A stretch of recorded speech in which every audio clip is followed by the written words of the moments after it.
Hello, everybody. Welcome to Swapping Joysticks. I'm your host, Ben Ostwick, and joining me, as always, he's always ready for me to start. He hasn't got a cup of tea this time, so he doesn't understand if he's coming or going. It's Ed Nightingale. Hello, Ed. Thanks for that. Well, Very rude. I literally was about to say, does it something? I rude. was going to click start recording just as you were sitting down, but I thought as you're not wearing anything from the waist down, then that would be I'm wearing inappropriate. pajamas. Thank you very much. Well, comfy pajamas. Welcome. Happy Halloween month. Although that was last week as well, but it's getting closer. Do you like Halloween? No. Well, you're wrong. I just don't like Halloween's it. Great. I don't like being scared. I don't like.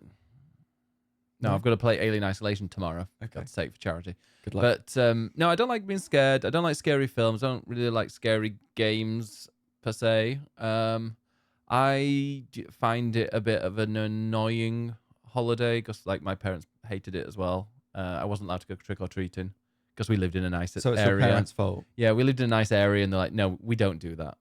Like, okay. See, I wasn't allowed to either by my parents, but they told me that it was an American tradition. Yeah, no, that's another reason that my dad doesn't like it. It's too American. And now I'm like, I love Halloween. I love scary movies. I want to watch all the scary movies in autumn. I did used to watch them when they used to pop up on Channel 4. Like, I watched The Ring and The Grudge. Yeah. But they used to play, like, the original, like, the Japanese ones with subtitles. Oh, nice. So I used to watch that late at night, but always silence with subtitles. I mean, it's in Japanese anyway, but I don't like jump scares. I find them cheap. No, I like a horror film that's thought-provoking. Yeah, like one that I really like. I like one where right at the end you're like, and they were all dead. I quite like those. Like The Others. Like an Spoiler alert, by the way. Like an M. Night Shyamalan film. Oh no, I didn't like that horrible fish shagging one. What? What's the fish shagging one?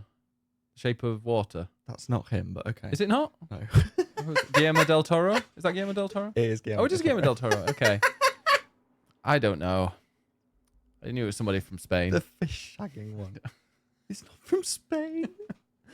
No, not my cup of tea. Clearly. Oh, here we go. Another episode of Ben Butcher's pop culture references. Yep, let's move on from that, shall we? But yeah, no, not a massive fan of Halloween, but also, yeah, it's grim, it's dark, it's always raining, especially up north. So I love it.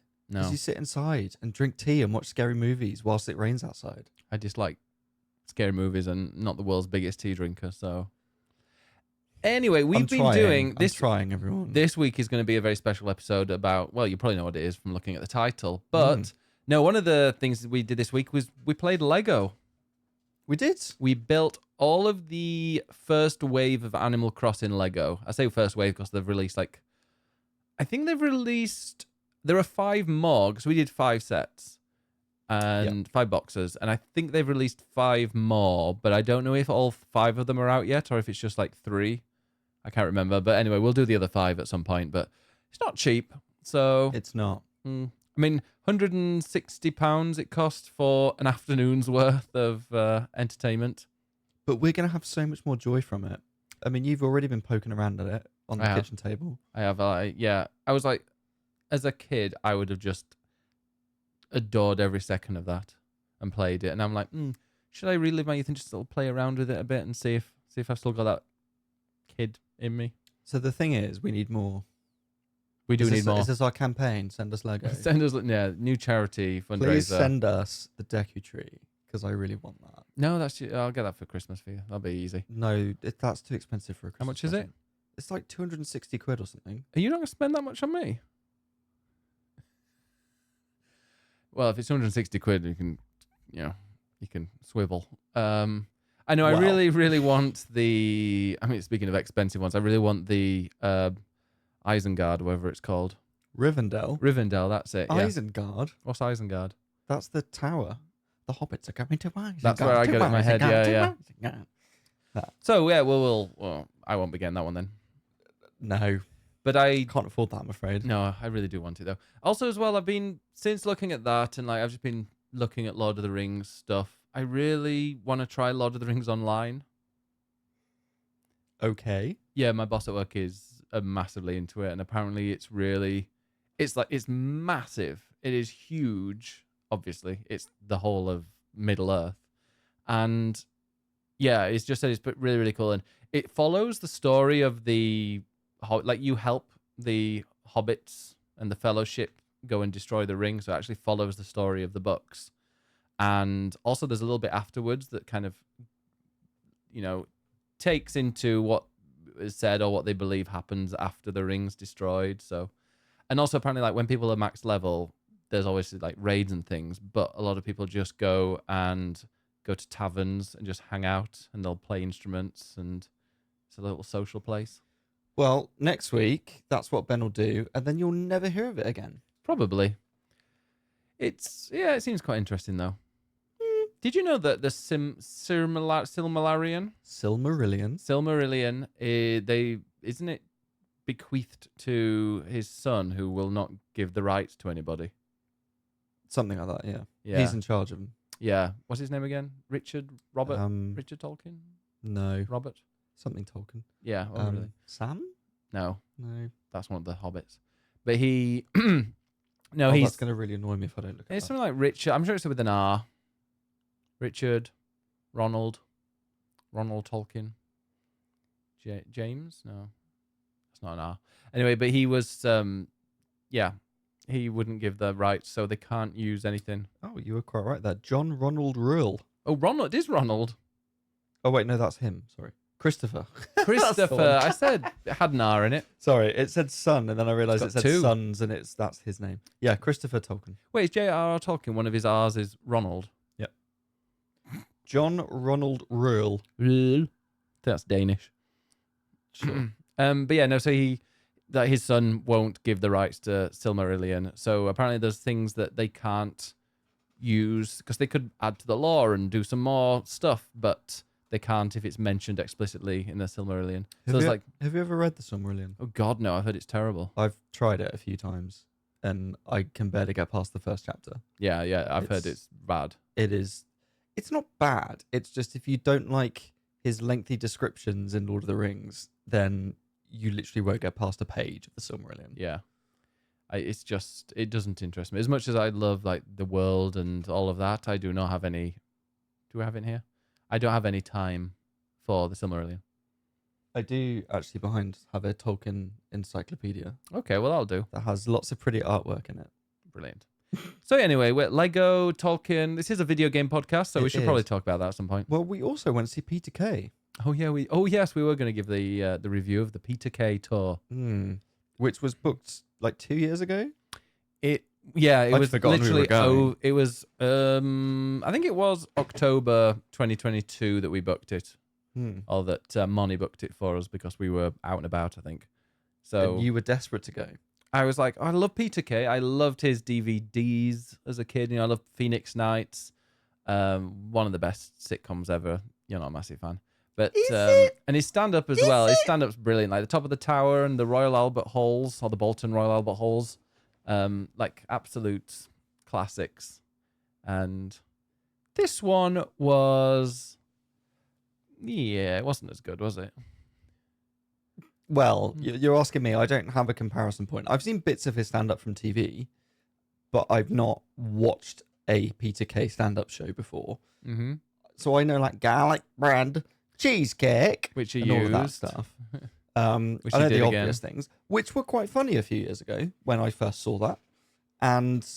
But that's my only point of reference. So I was going along with you to ensure that you had a nice time.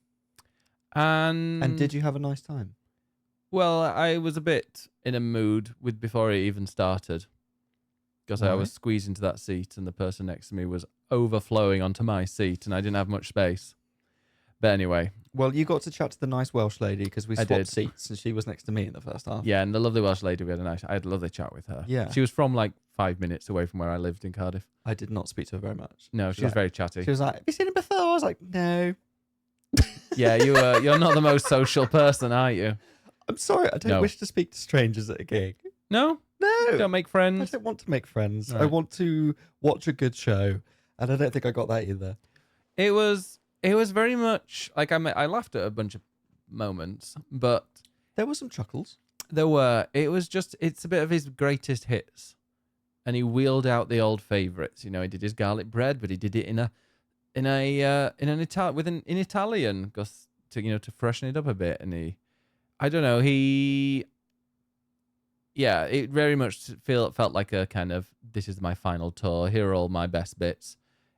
Like the last half an hour we could have done without completely, because it was just like, hey, here are these misheard music lyrics, and I'm like, even on TikTok that would have been very entertaining. It's just no, and it's been done before. It's been done before, and also kept doing it, but he did it with really famous songs, so you knew what the lyrics were. And I'm like, no, that is definitely Purple Rain or whatever he was doing. It wasn't that. No, but and then at the end he just did like a sing along, and he does this all the time. Well, he started doing that. He did it in the last tour as well, which wasn't very good, but he loves, and he had like two charity singles out, because he had that one dressed in drag, and the one as, I don't remember that. Oh, what was her name? I remember Amarillo. Something Ian. Ian. I'm sure it had INE at the end. What's her name? Peter Kay. Drag. It was. Yeah, her. What's her name? The Geraldine. Oh. Yeah. So he did like a Geraldine one. But he was. Yeah. So like he always likes to do a song, but I'm like, you cannot sing. It's no. But he definitely appeals to kind of like the 60, 70-year-olds. Yeah, I mean, which is weird, because I was like, do you remember when you were a kid and your Freddos were cheap? Do you remember? Which is like, that joke is so old, and everyone talks about those things, that it's like, that's not funny to me. No. So much of it was the sort of thing that was probably funny 10 years ago, but now comedy has moved on. Yeah. And I think that's the difficult thing with comedy, is that comedy evolves and society evolves and taste evolves. And I think that to be a good comedian, you have to evolve with that. And a lot of comedians don't.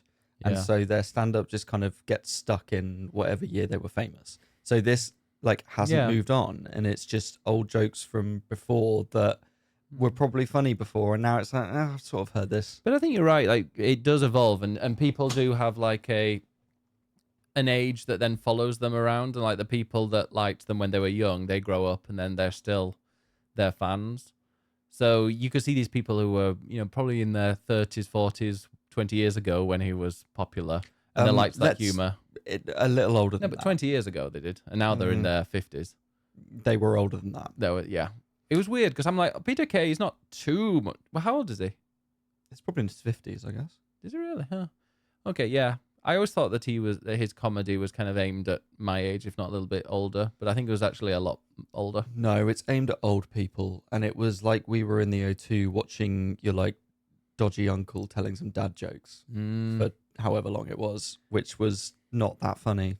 Bits of it were. Yeah. When he actually attempted to do a stand-up show, I quite liked it, and there were some chuckles, and he sort of toes the line between what's scripted and what's not. And by the end, you realise, oh, wait, the entire thing was scripted. It's just presented in a way that makes it feel like it's off the cuff. It is, and then he kind of ruins it at the end by being exactly. like... It ruined it to me, because then I was like, oh, well, now you've just undermined your entire act to me, when I thought you were off the cuff and you weren't. The very opening part, he started doing, like somebody had thrown some like mini Twix and like some celebrations or Mars bar or whatever. On the stage, he's like, hey, who's done that? And then he starts going into kind of like, oh, do you remember the jingles of these songs? Can we all sing them? And then just goes and like does a... Well, he literally said like, oh, screw the show. Let's just do this tonight. And it's like, oh, because you do that every night. But then you find out that he does that every night. Because it's scripted. Yeah. But then he did that for like 20, 25 minutes, just singing jingles, which I'd say 80% I didn't get. I knew quite a few of them. You knew quite a few of them.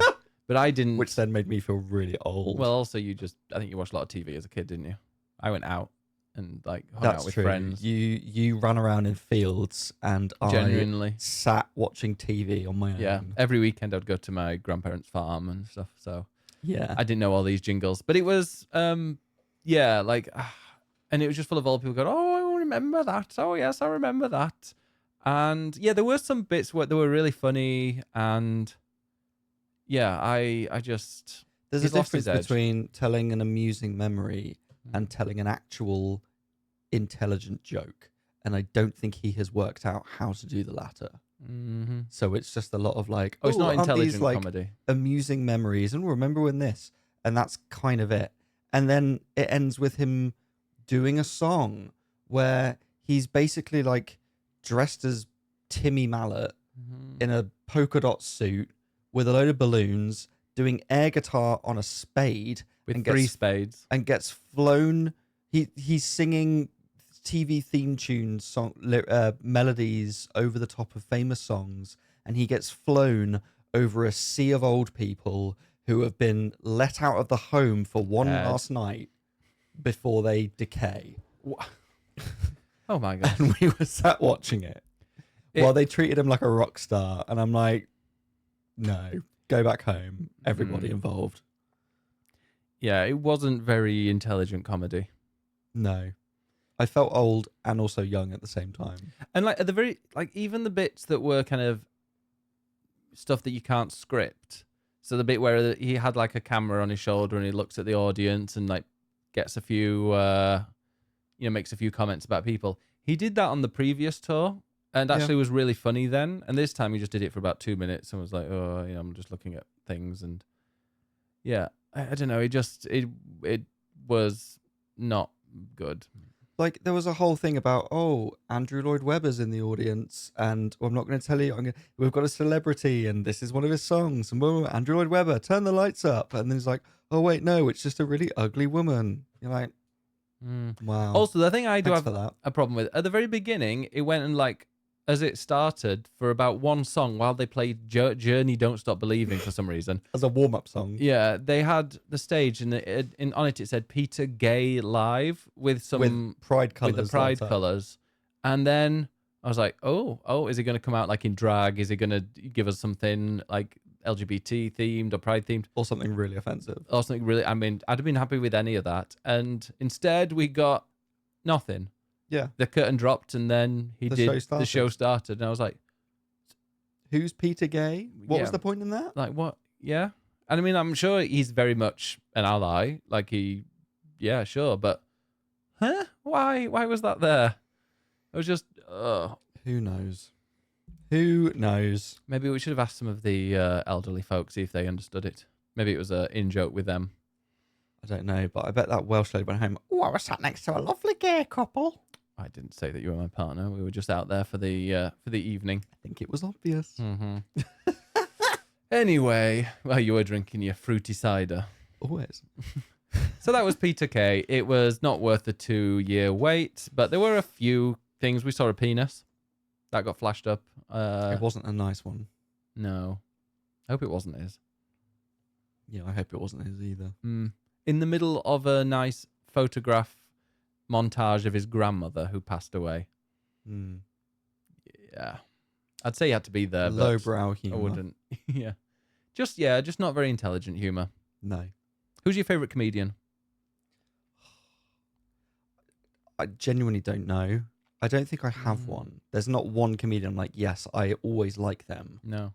The only person I've mentioned this to you before, who I really like now is, well, actually, I really like Wanda Sykes. I think she's very funny. Mm-hmm. But also, I really like the Chris, who's on Strictly at the moment. Yes. And I've liked him for ages, ever since he was in, like, because he is a blind comedian, and I didn't realize he wasn't born blind. Like, I think he was around about university, his eyesight got worse and worse, and then, he's now fully blind. I don't know, it's just very British self-deprecating jokes, but he is so quick-witted. Like, his sense of humor got a boost when his sense of sight went down. Yep. It all went into his humor because, like, that man, I think he's going to win Strictly despite not being the best dancer. I mean, with his disability, it's impressive just how much he can do. But I think he might win just because people they just like him, and he's so quick-witted. Yeah. So Chris McCausland. Yeah. If you don't know him, go and look on TikTok. I guess that's the place these days, or YouTube, to see some of his stuff. But like, he is really, really funny. I do quite like Bill Bailey as well, because I like a funny song. Like, give me a comedy song. I don't like a comedy song. Oh. I feel like it's a bit shit. Yeah. It's a bit shit. it's I don't know. It's intelligent in the fact that it's like talented that you have to, be able to play a song, but it's rare that a comedy song makes me laugh. Oh, I know who I like. You're not going to be surprised. no. It's somebody you hate, I'm sure. Tim Vine, the king of one-liners. I love a one-liner. Yeah, that's your level of humor. But through that, I do love Lee Mack. Is that the one I like? Not Lee Evans. Lee Evans is the sweaty one. Not the sweaty one. Okay, Lee Mack. not him. I like Lee Mack because he's very much like well, a wordplay, which is kind of Frasier humor as well. It's kind of a plays on words. Clever and a humor. bit. I like clever humor. So I don't know why I was so obsessed with Peter Kay, but well, who knows? Anyway, do we have any comedy things lined up? No. Okay. No more. Yeah, the Jimmy Carr was advertised. I'm like, I don't think I would sit through a show of his. I don't think I would either. But speaking of things that are video games, that's not a segue. It's not at all. We're a video game podcast. Let's talk about what we've been playing this week. Oh, what's the best comedy video game? And we've already done this one. Thank goodness you're here. Yeah, and easy. Little Misfortune is up there as well. Great. Let's talk about what we've been playing this week, and which is actually something I've been playing for about 3 weeks. Police Simulator. No, it's not. It is Metaphor ReFantazio. Oh, is that what you call it? Well, I've been saying ReFantazio like I'm Italian. Some people say ReFantazio. Some people like ReFantazio. The Xbox lady. Yeah. So I don't really know how to pronounce it. I'm just going to keep saying Fantazio. Reef. Just call it Reef. Or just Metaphor. Yeah. Just call it Metaphor. Call it Metaphor until they inevitably release the next one in the series. Yeah. You've also been playing it because the demo is out. So a lot of people have also already been playing. A lot of people have played the first bit already. You've already got past that. I'm done. Yeah, I've reviewed it. My thoughts are on Eurogamer. I will still give you my thoughts. Yeah, please don't. It'll be like, that's where you got it. Bye. Right. News. So I've already written about it, but because of that, I'm interested to hear your thoughts first from what you've played and where you think it's going. So what are your initial thoughts from playing the beginning of it? Well, let's just say that we're going to keep this spoiler free because literally the game comes out today. So this, isn't it? Yeah. Yeah, so the game comes out today. When you're listening to this, it will be out. And probably by the end of us talking about it, you'll be wanting to play it, I hope. We apparently last week we had, is it Glinsky, downloaded Balatro after we raved about it on the podcast and then went to bed at like 1:30 in the morning. That happens. That does happen. It's really good. That is the risk you take by listening to this podcast. Yes. Well, unfortunately, we're going to be talking about another amazing game because Metaphor ReFantazio, I am about 15 hours into it. I have done the first main area, the first very, very long dungeon, and I am pretty much about to go into what I think is the next major dungeon. So I'm absolutely in love with it. I really, really enjoy my time with it. It is exactly what I want from an RPG. Like a good, long, epic journey. And I feel like that's what this is going to be. Absolutely. Yes. I think we should probably just say before we say any more. So this is an RPG. It is made by a JRPG. A Japanese style RPG, one might say. It's made by Atlas, who made the Persona games, which were a spin-off of Shin Megami Tensei. Mm-hmm. And I think their first game was made 35 years ago. How long? So not as old as you. The company has gone on longer, but they started off as like a support studio, and then they started making their own games. But Persona 1 and 2 are very different, aren't they? Yes. That's why they've not remastered. Different sort of style. And what they have done with Metaphor, or what they're trying to do, and I think they've achieved this, is to make an RPG that is the culmination of all of their work put into one. So it's got a battle system that's very similar to Shin Megami Tensei, but sort of further developed. It's got the calendar system of Persona and the sort of relationship style stuff of that. However, this is their first game in a high fantasy setting. So rather than it being like Japanese school kids in school and all the sort of teen relationships you get in Persona, this is a new fantasy world of fairies and dragons and magic and all of that kind of stuff. So it's very traditional, but with an Atlas twist. Yeah. It's also really, really fucking long. Yeah. Really fucking long. I can tell it's going to be long, but like I am playing. Normally, when I play a game, I am also partly looking forward to the end of it because I want to see how it wraps up and what it finishes. Whereas this, I'm just loving every minute that I'm playing because I'm enjoying the bonds with people. I love the battles. I love fighting in that game. I just every bit about it I adore. And what should we talk about first? Well, let's talk about... so many things I could talk about. I know, there's so many things I could talk about as well. Let's talk about the battle system first, because you mentioned battles there. I love that if it's a low threat enemy in a dungeon, you hit it with your like melee attack and it dies. So yeah, there's like real-time combat.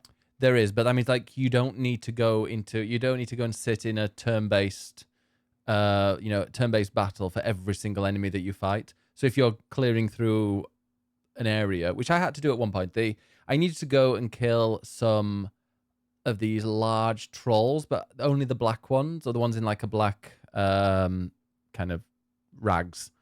But they were always surrounded by about 7 or 8 small little things, and I could just bat them away, and then I go and hit the one in the black And then outfit. that instigates And that then combat. instigates it, yes. Yeah. But also you can hit it a few times, and if you manage to hit it a few times cleanly, you can stun it, and then when you go into the turn-based, it's stunned, and you get the first hit, and then also they don't usually hit the second time either. It's like a preemptive attack in Pokemon. It is, or like in Persona, when you reach and you pull their head back. Although that doesn't stun them, does it? It can rip their mask off. off. It can do. Okay. So yeah, it's turn-based combat, and it's really well done. It's similar to Persona, where you have to exploit weaknesses. So you have all your different elements and different hit types, like strike and poke and slash, or And it whatever makes they're sense called. as well. And everything has its weakness, and if you hit the weakness, then you essentially get an extra hit. So it kind of works like that, which is very typical of Persona. The new thing that it has it has a couple of new things. Well, a few. First is the action combat that we mentioned. The second is archetypes, which work very similarly to the way Persona work in Persona, in that in Persona you have a sort of magical being, I guess, that you summon, and that's what gives you your magic attacks or special attacks. And in Metaphor, you have archetypes that essentially act the same way, but also not, in that they give you special attacks, they give you the magic abilities. But the archetypes themselves are essentially, they act like a Final Fantasy job system. So they are the heroic embodiment of everybody's inner hero that they have to rip out because, of course, it's an Atlas game. Yeah, because Persona 3, they shoot themselves in the head. Persona 4, they...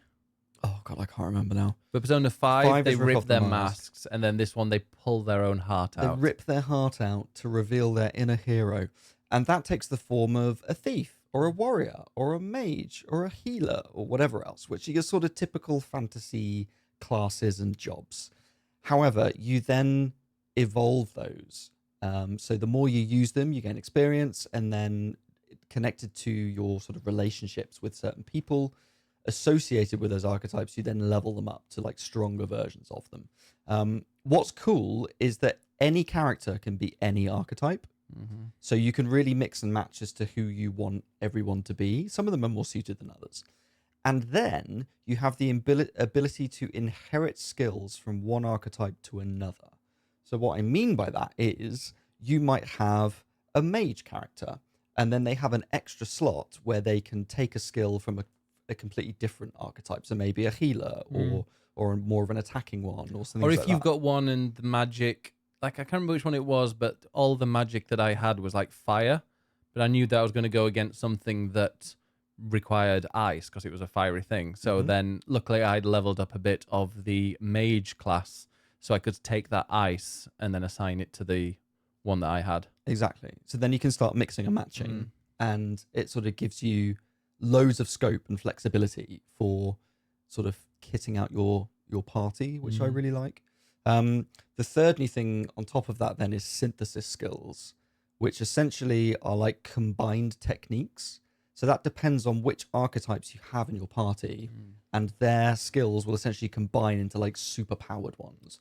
So it might be that if you've got a mage and some sort of attacking archetype together, they can do a sort of magical strike. Or you've got two mages, you then get like a super powered version of the spells and things like that. Yeah, I had that because there was a boss I was fighting and I only had one character. Only because I have 3 on my team, and only one of them had fire damage, which is what the enemy was weak to. So instead of going and just being like, okay, well, 2 of them are just gonna do hardly any damage at all, like nothing, and then this one that fire is gonna carry it. Instead of that, I was synthesizing with the others to do some extra special attacks because they take up 2 goes, 2 turns, 2 turns. So it's a little bit, it's a bit stronger. Yeah, I love the battles. Like they're really good fun, and they're so fast as well. Like you can pretty much press quick. X, so you don't have to wait for every single action to happen. Yeah, you can skip through like spells and other bits and pieces, so that it goes quicker if you really want to. But yeah, it's super quick, but really satisfying when you manage to exploit all the right weaknesses, because you can go from essentially having 4 turns to 8 if you manage to hit all the weaknesses. So it's really satisfying, and I think if you love JRPGs and you love turn-based combat and you're annoyed at Final Fantasy for not having turn-based combat or whatever else, this I think is sort of one of the best turn-based combat systems. I think, and all, like I say, all the customization with archetypes is really fun, and there's a lot of flexibility in that, which is great. So it's a really, really cool system. I think so. That's kind of one half of it. The other half of it is then the story and the relationships you form, and the narrative, which is very political, which I also think is part of the reason you like it, because it's all about a magical election, and you're a politics nerd. I am. Well, it's an election. It's more like a rite of passage for the next king or the next. It's a magical tournament. Yeah. So it's not real. Thing is, like the actual story itself isn't about isn't really a political thing, but the way that they talk about like utopia and what these stories in this book say about elections that are voted with a piece of paper in a box, and so they talk about politics quite a bit, and they talk about political themes and political ideologies, but in practice over there they just have something very they don't really have they don't have a democracy of sorts. Yeah. So it's quite interesting that most of the politics actually comes out from when they're, so far what I've played, of when they're like talking and discussing this politics that they're reading about in a book. Yeah. So, which seems to, I won't say anything. Well, there's a couple of things there. I mean, the magical tournament essentially is because the king dies.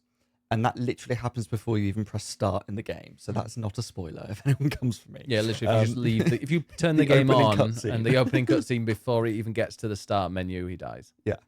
And so that basically instigates the plot, the idea being who is going to be the next ruler of the kingdom. It's a little Game of Thrones. And that is done through this magical election. The idea being that anybody could be the next ruler as long as you have the will of the people on your side. So the idea is that you have to curry favor with everybody. Populism. And populism. And that is not really what it seems. I haven't got to the Nigel Farage character in it yet. I don't know about that. Is there a character like him? Not really. Okay. Well, there's maybe hints of certain things, but and this is the thing, they've said all along, it's not a parallel for real life. They haven't taken inspiration. I mean, they probably have. They just don't want to say it. Yeah. But it's not really paralleling real life specifically. It's not meant to be an allegory. It's more just they are taking some political ideas to form the structure of the story. And there are lots of things about equality, which is a really big theme, and I think is great that they're touching on that. Now, that comes across in a couple of ways. Partly, it's that this idea of anyone can be the ruler. Is that really true? Is it really equitable? Are they really, is some little pauper on the street really going to curry favor and become king? Probably not. So it's not really an equitable tournament in the same way that I'm sure politics is not exactly equitable as to, even in the States, who's going to get the most money behind them in their campaign, Think about that. But the world itself is a very diverse world. It's a fantasy world, but it's full of characters who are cat people and people with horns and elvish people and whatever else. Elvish. Okay. They've got elf ears. I was like, and your character, the lead character, is called an elder, Elda, who sort of looks a bit like a human, basically. And confusingly, the enemies in the game are called humans. It's weird, yeah, because humans are the monsters. Yes. It's weird because then we would... Abominations. It's very much like paralleling the opposite way of what we say things. Yeah, so like completely. all of those characters, if they popped up in real life here, we'd be like, monster. Yeah. Whereas the monsters in there are humans. But then also their monsters look like monsters. Yes. They don't look like us. And essentially there's like a hierarchy of all these different races and the elder at the bottom. So you're playing a character who is like the lowest in society. And the world is full of prejudice against all these different races, but specifically against you. And the game ain't subtle about that. It throws that at you and shoves it down your throat a lot. So it's not exactly subtle. But your character is essentially trying to end prejudice and to promote equality and celebrate the diversity of the world in all its forms, but in an equitable way. And so your mission, this big fantasy game, is essentially end racism. Yeah. Which is pretty lofty. End and quite inequality. Idealist. Yeah. And because of that, there are all these different political themes in it. There's a lot of stuff about equality and diversity. You meet various other candidates on the journey who are also trying to become the next ruler, who all have different ideologies, competing ideologies. And some of that, or a lot of that, is very cartoonish in a sort of like, yeah, we don't want taxes anymore. Yeah, eat the rich. Yeah, we want everyone to be pretty. You're like, okay, cool. Like, I'll go with as them. much as it's like, it's a, political themes, it's kind of a bit shallow at times and quite cartoonish. And for me, I think the game's biggest flaw, and maybe this is personal to me, maybe it's me reading into it, it's more about lost potential of that political setting and structure and theme, because the game actually is very linear, which I wasn't expecting. Which I like, actually. I also do like it.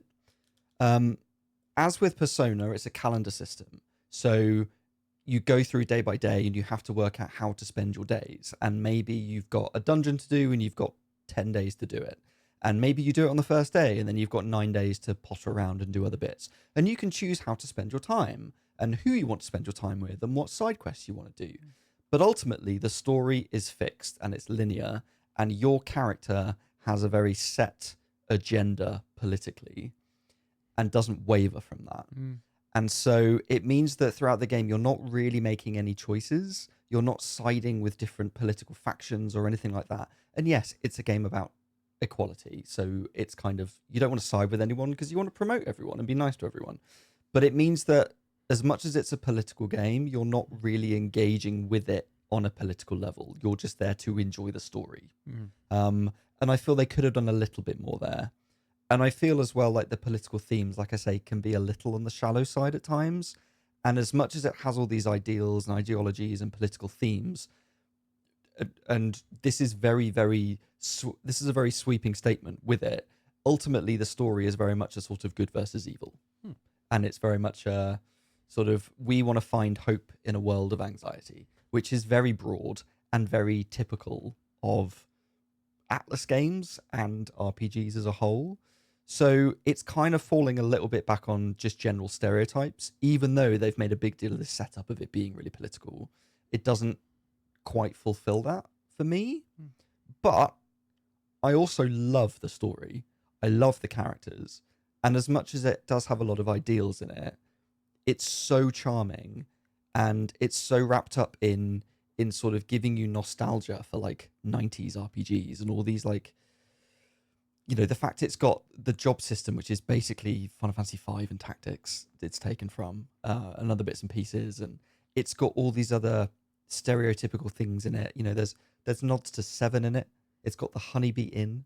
Yeah. which you noticed like, as well. Wait a minute.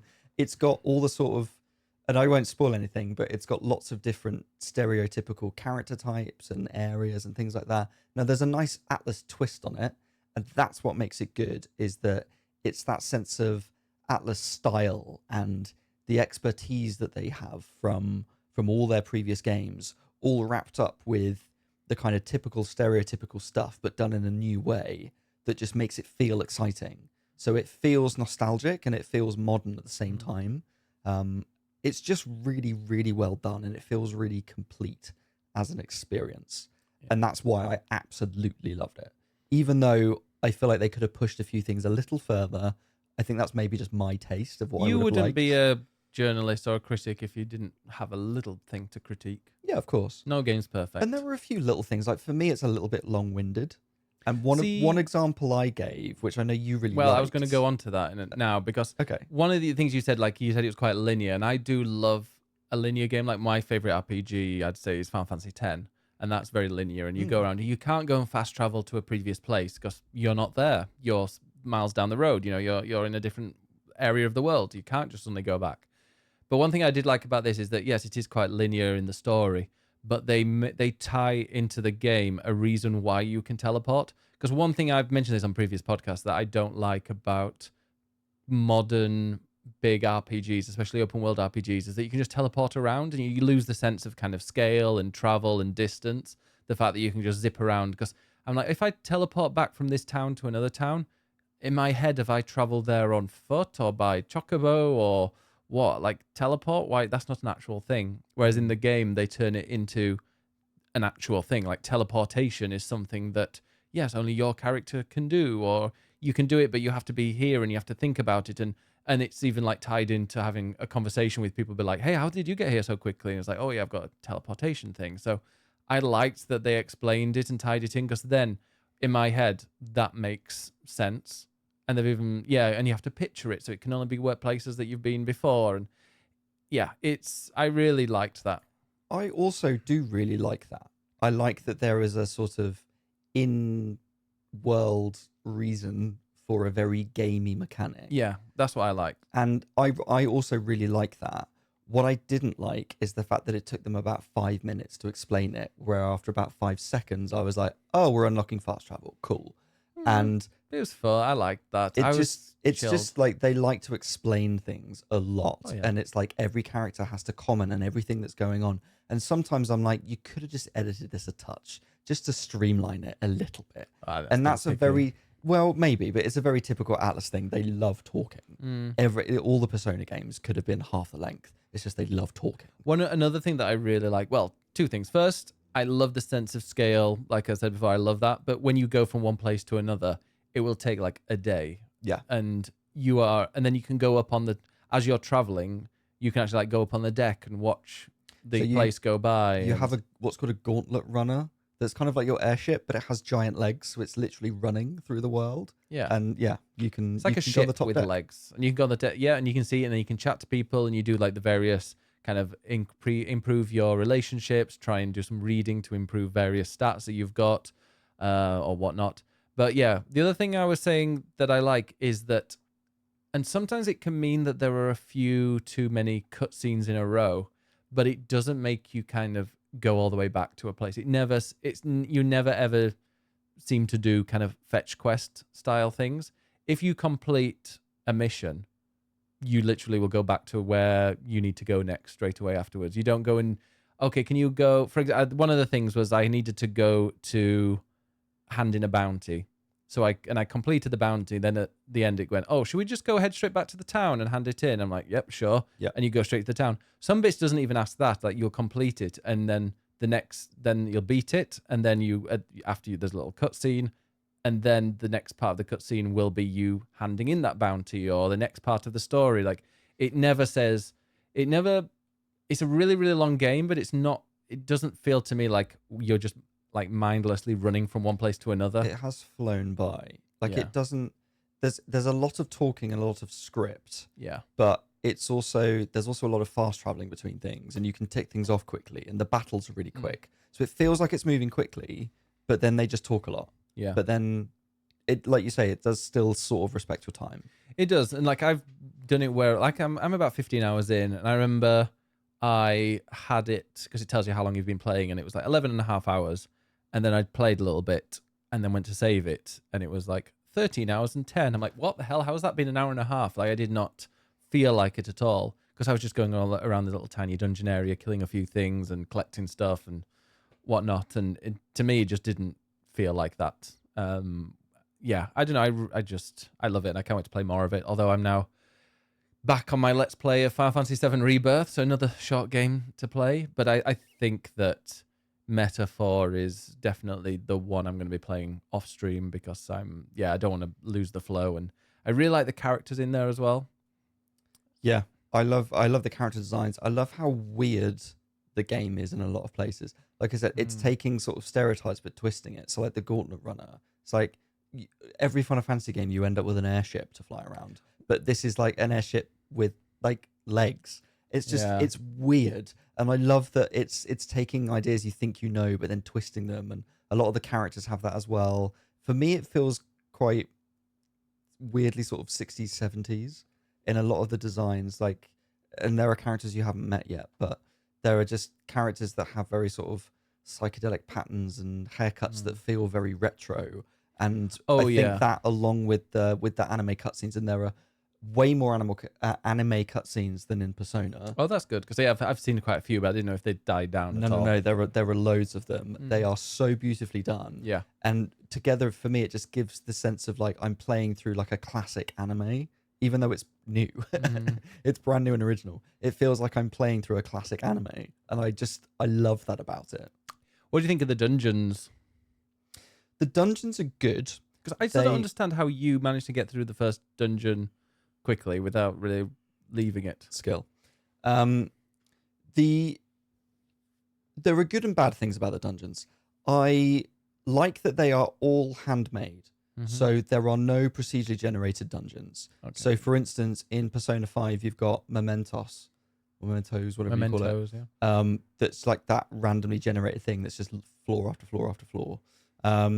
I've forgotten what the tower's called in Persona 3 now, but that's also it's the only dungeon you do, and the entire thing is randomized, and it's just so fucking boring. Whereas in this, everything is handmade. That's not to say it's not a little repetitive. The main ones are all very distinct, if very sort of labyrinthine, labyrinthinian, whatever. They're maze-like, and it's very easy to get lost in them. Some of the side stuff, it tends to sort of just repeat assets. So they might be handmade, but it's repeating stuff. So I think they're not quite as distinct and out there as like Persona 5. And I know you've done at least the first couple in Persona 5, but every one is completely different and weird. And this is much more grounded. Everything's part of the world. So it doesn't quite have the out there-ness. But I like that they're all handcrafted. They all have little mechanics that are individual, which is really cool. I think that's the only thing as well that I'm sometimes less keen on with the calendar system, is that you can start a dungeon, but it will say, oh, you've got 10 days to do it. And so you do a bit of it, and then you're like, I'll come back to this tomorrow. And for me, it just sort of lacks a bit of urgency. Like when you know there's like a big bad who's waiting for you at the end, you're like, oh, they can wait a couple more days for me to go and hang out with my friends, and then I'll go back to the dungeon again. For me, it feels a bit odd, and that's just part of the style. I think you have to just suspend your disbelief. I've had the opposite kind of feel where at the moment, well, I know I had the same as you when it was the main one, but I have got to a bit where I can't do the dungeon for like 3 days. They said like, yeah, we're going to go and do the dungeon, but we have to wait for this certain weather. And that means we've got 3 days or 4 days. And I'm like, that means I know exactly where you are. Okay, now. yeah. And I was like, well, I don't have time to do everything I want to do. And I literally did this bounty because I'd run out of money because I was buying all the new stuff. Every time there was a new town, I always go and get the best stuff. Of course, but I didn't have the money for that. So I went and took a bounty, which sounds like, oh, bounty is just something you can do in 10 minutes. No. This bounty involved going... it's a full quest. Dungeon. A full quest with a dungeon that you have to then spend a whole day to get to on the runner. So I had to do that, but literally that was the last thing that I did. And then now it's like, okay, today we're going to the dungeon, to the main dungeon that you've been waiting for. So yeah, that one I ran out of time, and I could have been. I was like, could I have just like another 2 or 3 days to go and do some more bounties and to go and do some other little quests that people want? But hopefully, I'll be able to go back to it at some point. And Pretty sure you can. I don't think any quest is missable, apart from obviously the main ones that you have your time limit. Yeah. The rest of them, I don't think any of them are really missable.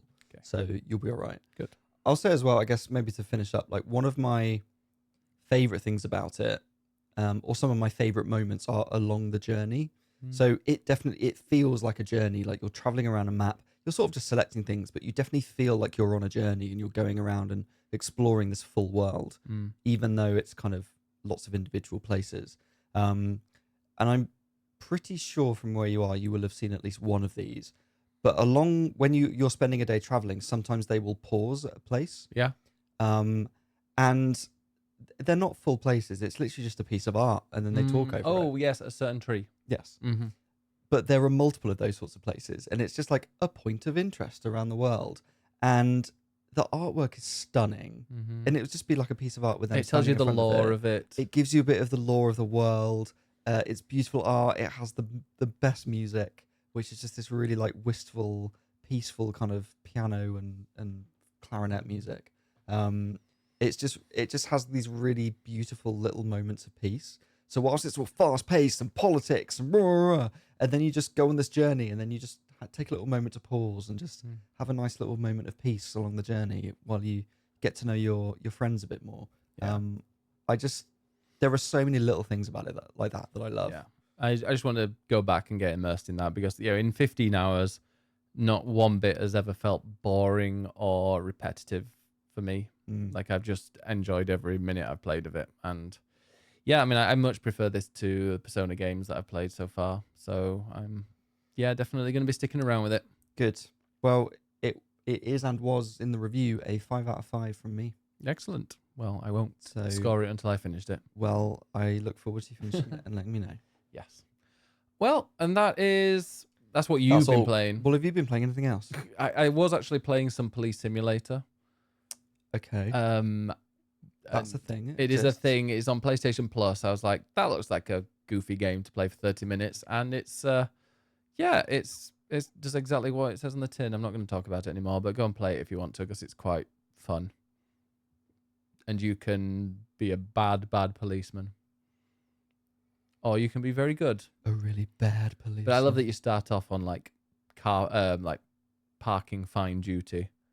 I've gone up to the dizzy heights of managing minor accidents. Wow. Yeah. And it doesn't explain it too well, but it's quite fun. And you can just do a shift. And it's the same people, I think this month, or maybe it's already out last month, there was Paramedic Simulator. So it's the people that did that, but with police. And there's no humor in it, except for when it's glitchy. And is that often? Yeah. Okay. Quite a bit, and sometimes annoyingly, because you're waiting for somebody to be arrested and taken away to the cells, but because maybe you've got to so you go to an accident and then you find and this person's using fake ID, and because they're using fake ID, you have to arrest them and send them off, and then you call for the prison van to come, and it's waiting in the traffic, and you're like, no, come on, go around the traffic and come and collect this person. Don't wait in the traffic for you got to wait for the traffic, for like the collision to be removed and then all the traffic to be free flowing before you'll come and collect this guy. And then but you also can't take them to the police van, because once they're in handcuffs, you can't move them. There's some bits that are definitely not. Okay. It's not a perfect game, but it's quite fun. If you just want to if you've got PlayStation Plus and you want to waste a couple of hours just having a bit of goofy fun, then go and get Police Simulator. Interesting. Yeah. Also, if you need to do some speeding with the camera, just stand on a bridge, because my God, I leveled up like 5 times just doing that. Lots of speeders. Lots of speeders. Shocking. Should we see what people have been playing? If you hit somebody at 30 miles an hour, there's a 90% chance I'll live. If you hit me at 40 miles per hour, there's a 90% chance I'll die. Do you remember that advert? I do, and thank you.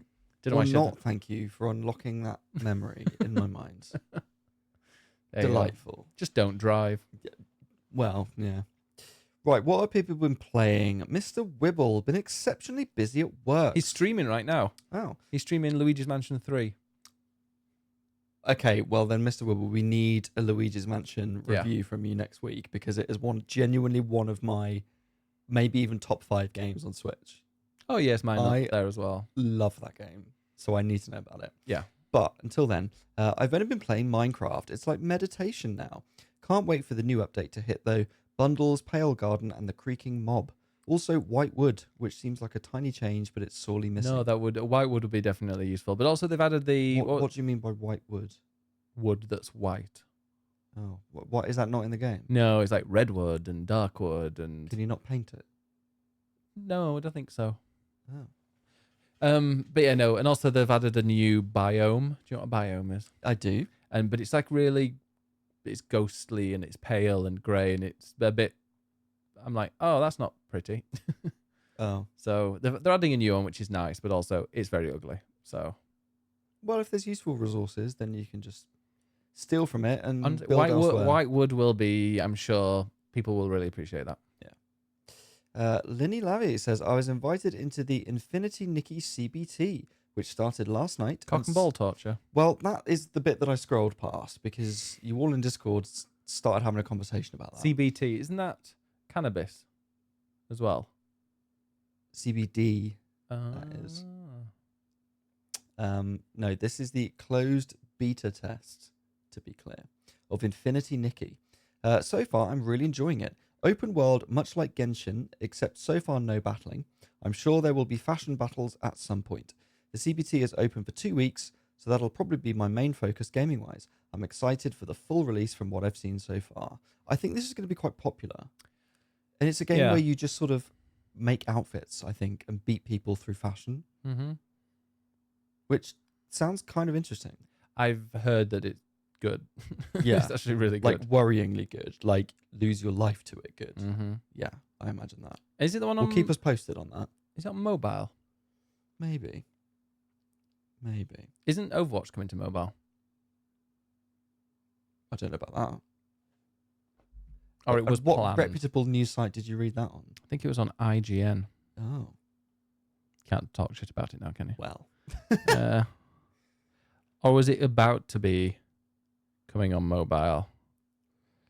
I think... Oh, yeah, no, Jason Schreier, sorry. He said that Overwatch Mobile is currently in development. Well, that is reputable. And he mentioned it in his book. So he's written it in his own book. So it must be true.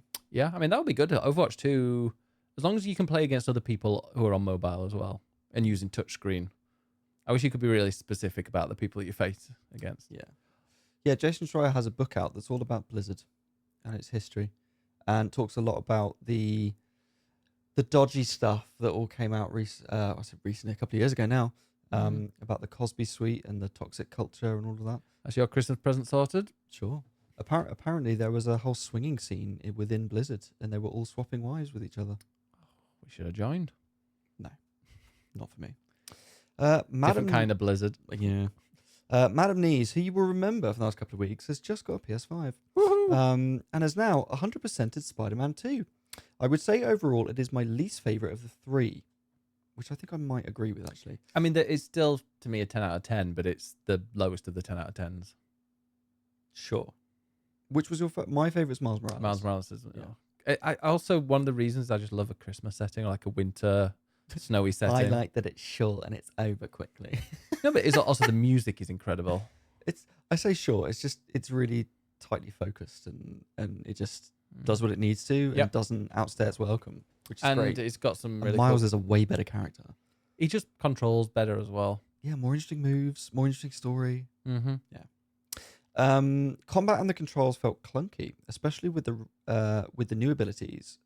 With the rate that new abilities were gained and sometimes taken away.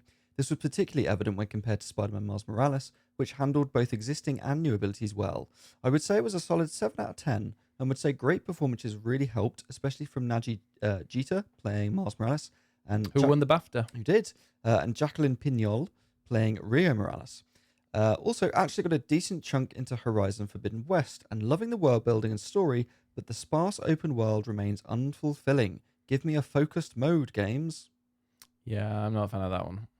But the Spider-Man 2 is fantastic, I'd say. Vicky says, probably my latest favourite game is Not for Broadcast, which I know you're a fan of. So I played that game, and I've got I played it in early access when they only had like 5 or 6 episodes out. I went and did every single one on stream. Then I uploaded it to YouTube. It's like one of the first ever series I ever put on YouTube back in 2020 or earlier than that, I think. Years and years and years ago, and loved it. It's very well. I will let Vicky. Well, Vicky says, you are an editor for the national news, and a couple of weeks into your time, a radical group takes over the government. Every second spent on whatever camera influences your storyline. Every second spent on rebel propaganda aligns you to the rebel ending, for example. There's 10 endings, and if you choose to focus on the anchor, who does some bad things live on air, at about 30% progression, you get a new set of 10 endings to work towards. I really enjoyed it. So it's a bit like, kind of like the Five Nights at Freddy's, where you're staring at something and you have to tap it, but instead you're in front of all these screens in like a TV control panel, and you're controlling the camera and you're controlling like what's been shown on the screen, so you can mute people and do various things. But the video is all, if I remember right, it's all kind of FMV, but it's very, very much student actors. So it's very, very British kind of drama club are putting it on in their latest project. So it's very jokey. It's very funny. There's some interesting... It started going really interesting places, and then I got to the end of early access.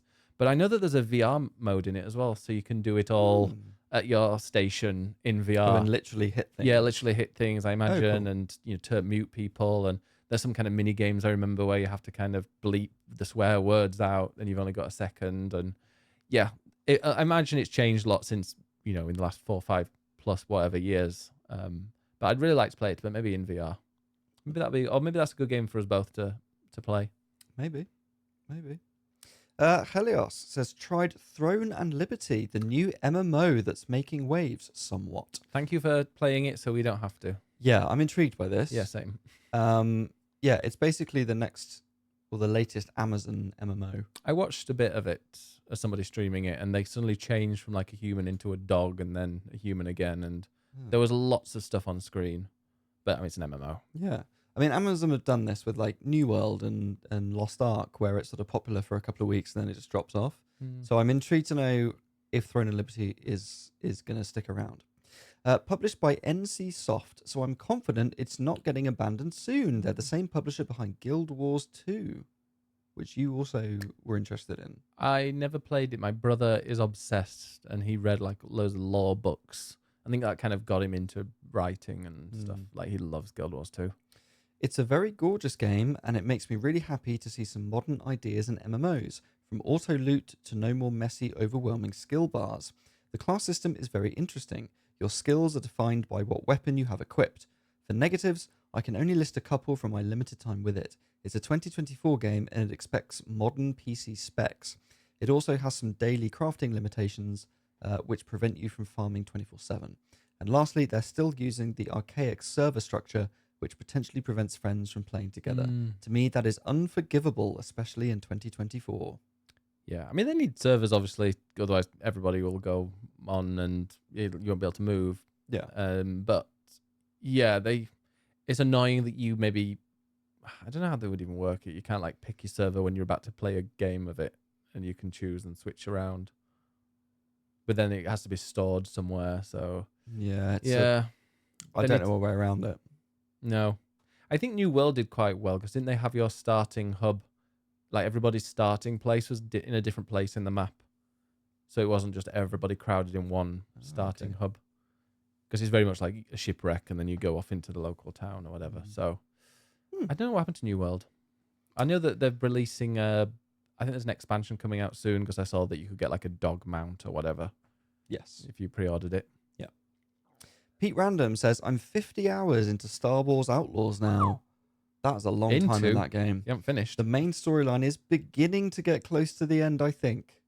After 50 hours. Bloody hell. You must have done all the side stuff. But I don't want it to finish, so I'm off on some side quest adventures. I think I realise why I'm more forgiving than a lot of people are with this game. I've not played many Ubisoft games before, so their cookie-cutter approach isn't so apparent to me. Just a good vibes, fun time, slightly mindless game that has come at the perfect time for me. That is Ubisoft. I like a is. good cookie cutter, but kind of what they do well. I mean, I know what to do in it, but like when I'm playing Assassin's Creed, going and killing the people who are on your hit list and like unlocking others and with quests like that, I really enjoy. Just because you're kind of chipping away at it. Yeah. Whereas, yeah, that sounds. What I would love. I won't go back to it once I've got my PS5 Pro. What I'd love is for Pete Random to play another Ubisoft game in maybe 6 months' time, and then come back to us and be like, "Oh wait, now I get what you mean, that they're all the same." Yeah, which one would you recommend? I mean, there's going to be an Assassin's Creed game next year, so maybe give that a go. Maybe they're continuing to develop the formula a little bit more, so see what that's like. I think I would recommend The Division 1. Oh, I knew you were going to say The Division. Or Assassin's Creed Oranges. Do you mean Origins? I've heard that it's called Oranges. Well, you heard and read that incorrectly. Right, last up, we've got Clues, who's been playing the Diablo 4 expansion, Vessel of Hatred. We just sat grumbling watching a video of it earlier for lunchtime. Like, oh, this looks shit. We did. Which launched early this week. I'm waist deep in it. It's still the same core gameplay with some tweaks. So if you're not a fan of Diablo 4 spells and skills, this expansion won't win you over. Personally, I like it. The music, the atmosphere, the wanton, mindless violence. Don't be violence against noodles. Wanton. I know, but it's spelled wrong. Wow. I was making a joke. I'm sorry. Wow. Clues is Australian.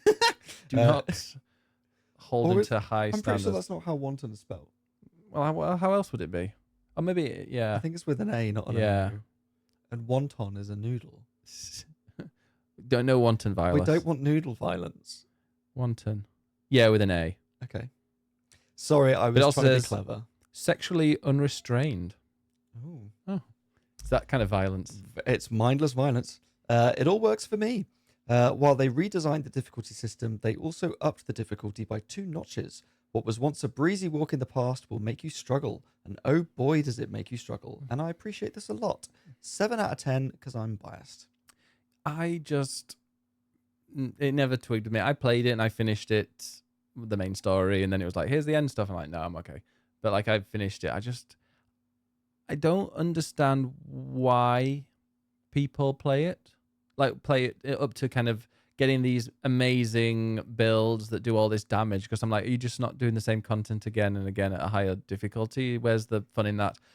Please tell me, and I'm sure Clues, thank you very much, because Clues often leaves comments, so I can ask you a question, and feel free to leave it in the comments. For like Destiny, which is another game where everyone gets to the end and they just grind and grind and grind, they release like really high level raids that you have to work with, and if you've got a great build, then the raids are going to be a lot easier for you. So like, there's always a reason to kind of get really high level so that you can do these massive raids. What is the purpose in Diablo? Is it just going and beating the same thing at a higher difficulty? Like, what is the point? I also saw that they reduced the max level to 60. Yeah. And then you can unlock loads of other extra stuff, which it sounds really cool. But why? It sounds to me like the tweak, from what I know of the expansion, it sounds like they've listened to what the community and what worked and didn't work in the base game and the previous ones. And now they've released the previous seasons, and now they've released this expansion, which is an expansion. It's not just a new season; it's a full expansion. It sounds like they've listened and they've made tweaks that are improving things.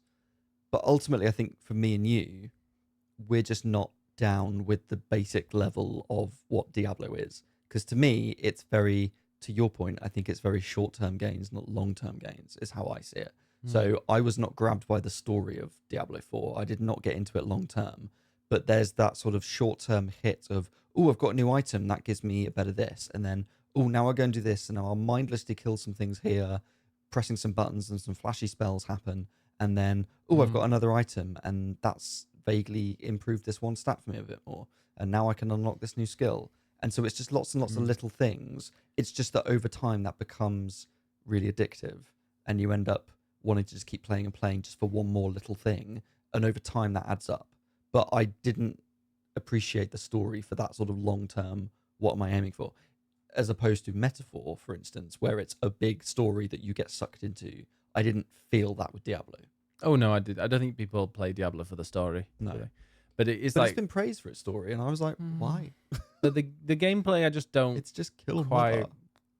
I just don't enjoy it as much. I think I would enjoy it more if I could see it a bit more closely. Like if it was in, third person, kind of behind the, or even, well, not first person, but like third person, and then all the loot and stuff that you get, you can actually see yourself wearing it, or I don't know.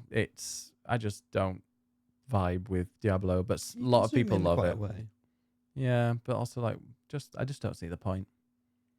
My character wasn't hot enough for me. I think that's also it. Do you not go for the Beastmaster or whatever it was? No, I went for a wizard or a mage, whichever. Sorcerer. He just, I don't know. I don't think you can give sorcerers beards, so I was annoyed. Right. Well, that is the end of what you've been playing. And now we are introducing a new feature. We are, which was Ben's idea. Yes. So apologies. No. It's got a slight ed twist to it because I can't do things without any form of structure. Yeah. So, and I decided this 5 minutes before we started recording. And threw it on me. So thanks. We are now going to have a weekly quiz where I'm going to ask Ben some questions to test his gaming knowledge. And because I need a theme and structure, the questions will be inspired by games that are in the news this week. Okay. So it's not about the news. It's just these are games that are in the news for some reason, and we're going to have a little question. And so people can play along. What you're going to do is you're going to read them out, the questions, I hope. Yes. But I won't answer them until you've read them all out, and then we'll go through them just so that people at home can think. I'm going to do all of them. If that's okay. Sure, I can do that. That's good. Because then otherwise people might be like, if I answer it immediately, it's like, oh, well, thanks, I knew that. Is that easier for you to edit as well? That is just a positive side effect of that. Because we're going to put these on, probably not YouTube Shorts, because they only allow 60 seconds, unless I really edit it. But I will put it on the old TikToks and stuff. Nice. Okay, are you ready? No, I am. Okay. Whenever you're ready. Dun dun dun. Question number 1. Do we need the Who Must Be Millionaire music? Dun, dun, dun, dun, dun. No, don't put it on. Okay. If anybody wants to think of some music to play in the background for the quiz, go on Epidemic Sound and send it to me so I don't get striked. Sure. Struck. Yeah. Right. Question number 1. So this week, Red Dead Redemption. Oh, it's going to be forever if we're going to have a little paragraph before each one. We're not. Okay. Red Dead Redemption was announced for PC, but Red Dead Redemption is a sequel to what game? Question number 2. That's one I know. Silent Hill 2 Remake came out this week, which has done very well. But what year did the original game come out? Shit, I bought that. When was it? Okay. Question number 3.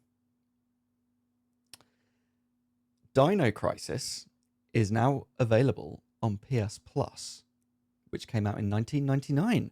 But what is the name of the island that it's set on?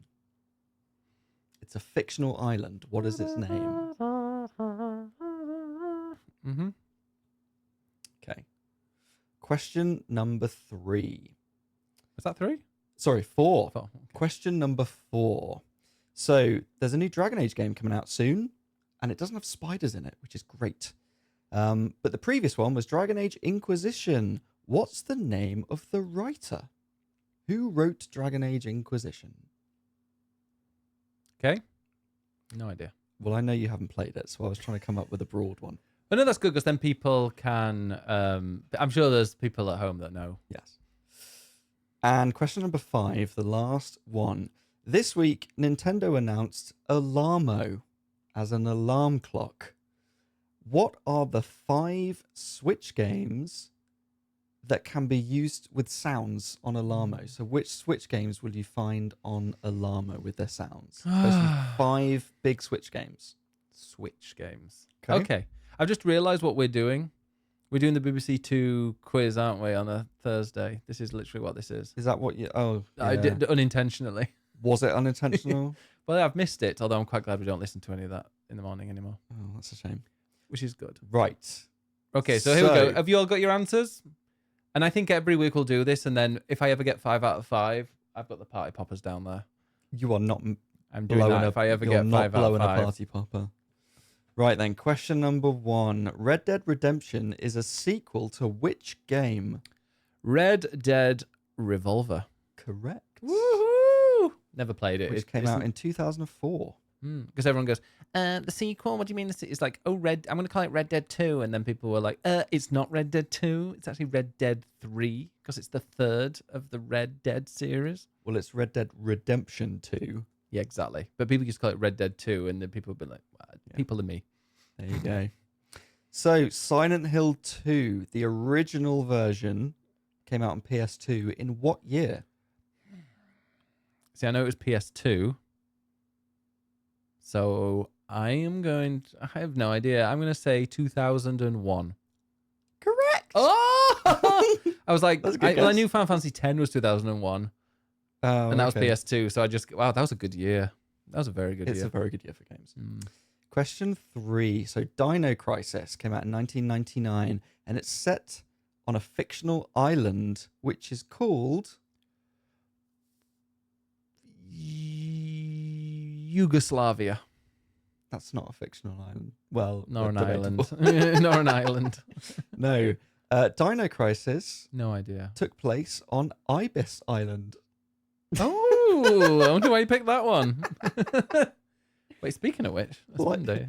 Like the hotel. Like the hotel, which, do you want to explain to people why that's a funny answer? No. The first time Ed and I met was in a restaurant of an Ibis. Actually, it wasn't a restaurant, but you know. There we go. Thanks for that, everyone. Question 4. Who is the writer of Dragon Age Inquisition? I'm getting the word. David Gader. Correct. Really? Yeah. David Gader. Really? Yes. That's him. That was where did that come from? I don't know. I got it in my. I got it. I'm getting the word. Maybe I'm psychic.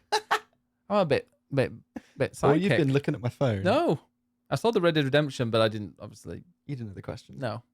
Yeah, no. David Gader was the writer. He created. I must have read it somewhere, and it somehow got into a tiny part of my brain. There you go. He created the Dragon Age series. So I'm on 3 out of 4 at the moment. But now he's left. So he then went on to form Summerfall Studios, and made Stray Gods, which came out last year. Yeah. He wrote that. So I'm on 3. 3 out of 4. Yes. Okay. Well, how many do I need? Do I need all of these? Yes, you need all of them. How many guesses do I have? Oh, just keep going. I mean, you'll get there eventually. So no. This is a serious competition. 7 guesses. Okay, we'll give you 7 guesses to name the 5 Switch games whose sounds are on Nintendo Alamo, which is the new alarm clock. Okay. And they're all Nintendo first party, obviously. Yes.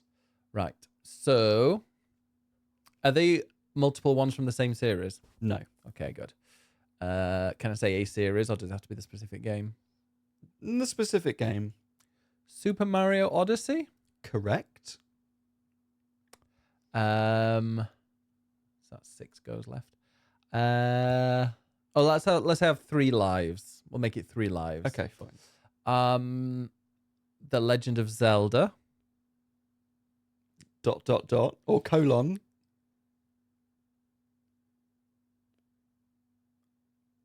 Genuinely, I don't know which one they would go for, so I'm going to say Tears of the Kingdom. Incorrect. Oh. Breath of the Wild? Yes. Surely they'll be promoting their latest one. That's your 1 life gone. Well, no, I've got my 2 lives left. But I'm still on 1. Fine. I'm still on 1 correct. I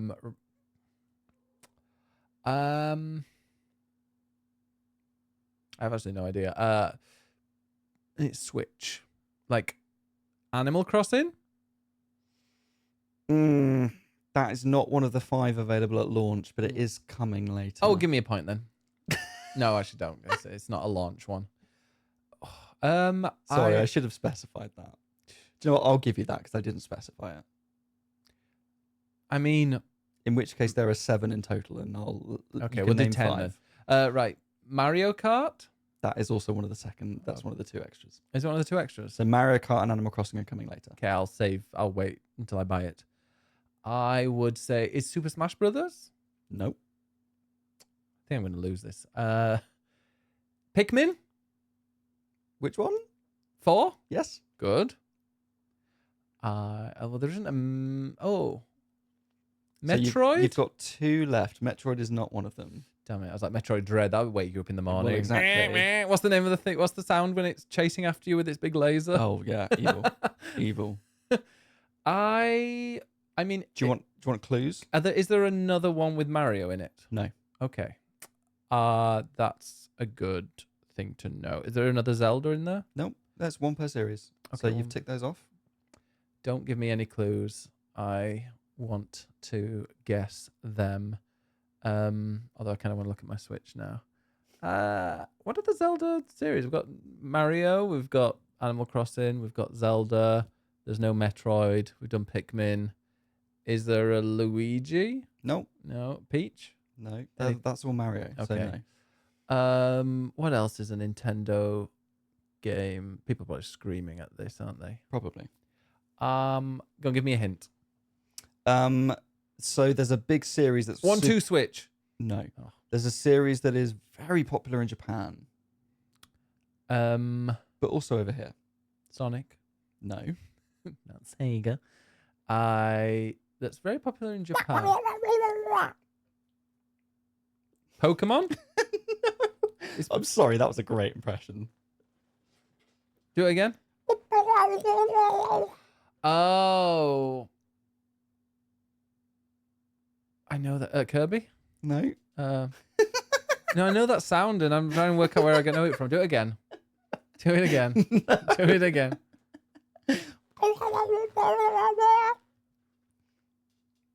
Go on, tell me. Splatoon.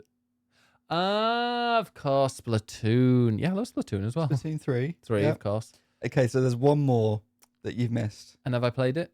You've definitely played it. Have I finished it? No, neither did I. Because it was very strenuous. Very difficult. Very strenuous. Oh, the squeezy thing. 1-2 Switch? No, what's it called? What is it? Ring Adventure. Ring Fit Adventure. Ring Fit Adventure. I was like, I'm sure there's I can't remember it. That was a traumatic experience I took out of my memory. So just to clarify. So the 5 games were Super Mario Odyssey, Zelda Breath of the Wild, Pikmin 4, Ring Fit Adventure, and Splatoon 3. And then Mario Kart and Animal Crossing are coming later. See, I kind of want it now. What, the Alamo? No. It's £90. How much? £90 to have Mario, like, make coin noises at you when you're banging your partner first thing in the morning instead of waking up. I mean, that's what I do when we're banging. I say, yeah. No. Not interested in that. I'm not paying £90 for that. Oh, well, anyway. What a lovely thought. End of podcast. Yes. Well, let us know in the comments as well how many you got. And which sound effects you would like to bang to. Which Nintendo... Which sound effects you want me to make next week. Yeah. Which ones do you want Ed to? I don't think I got that point. So I think it was 3 in total. 3 out of 5. 3 out of 5. I'll take that. But every week, play along with us. I really enjoyed that. That was much more fun way to do the news. Great. You're welcome. Because news is so boring, isn't it? God, who cares about video game news? Writing video game news. Exactly. Who would do that? Just turn it into a quiz. Okay, well, thank you very, very much for watching, listening, whatever you're doing right now. Thank you for doing it. Ed, where can we find you? That was strange. You can find me at ed_nights on Twitch, Twitter, Threads, wherever else. Yeah, and I'm Biggest Bennis. Just type me in wherever you want, and I'm sure I'll pop up. Except on Twitter, which I'm Biggest Bennis1. The one thing that he promised. Oh my God, you say this every week. The one thing he promised was to get rid of old accounts, but then he realized I think it would go down a lot. So they're all bots. That's why. Yeah, exactly. So thank you very much for watching. If you want to go and check out our previous stuff, go to swappingjoysticks.com. I am also in the midst of a Let's Play series of Final Fantasy VII Rebirth. I have brought it back, and there will be new videos up every single Tuesday, Wednesday, and Thursday. And then the podcast goes up on a Friday. So that, go and subscribe on YouTube, and you will never be bored. Well, you might be, but at least you'll be bored with me on in the background. That's like me every day. Yeah, exactly. Have fun. Don't see you for a week. No, we're not doing that. I will see you next time. Bye-bye.